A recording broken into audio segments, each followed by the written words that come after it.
आत्ता परिस्थिती अजून कठीण झाली आहे. अच्छा. तेव्हा निदान सॅटेलाईटवरती सिनेमा जात होता आणि निर्मात्याला एक सिक्युरिटी होती, लोक थिएटरमध्ये होते सुद्धा. आत्ता थिएटरचं गणित पूर्ण बदललेलं आहे. आता ते डिव्हिजन झालं ना की OTTचा सिनेमा आहे, म्हणजे चांगला सिनेमा म्हणजे थिएटरचा नाहीच. आता तो तिथलं असं काहीतरी उगाच एक झालेलं आहे.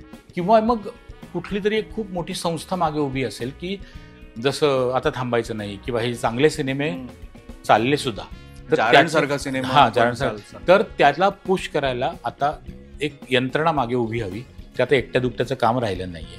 OTTवर लोक बघतायत चांगला सिनेमा, त्यामुळे आपोआपच एक मनात डिव्हिजन होतं, लोकांमध्ये होतं की हा OTTवर चांगला जाईल, मग इथे कशाला पैसे खर्च करायचं असं लोक म्हणू लागलेत. त्यामुळे पिक्चर रिलीज होणं हे जास्तीत जास्त कठीण व्हायला लागलेलं आहे. म्हणजे केला सिनेमा आणि लावला थिएटरला असं नाही होणार. आता टेक्निकल रिलीज करतात लोक, सबसिडी ती गोष्ट वेगळी, ते जाऊ दे, त्याला मी रिलीज नाही म्हणणार. प्रॉपर लोकांपर्यंत जाहिरात करून तो पोहोचवणे ह्याच्यासाठी आता एक वेगळी खूप मोठी यंत्रणा आणि खर्चिक यंत्रणा आहे.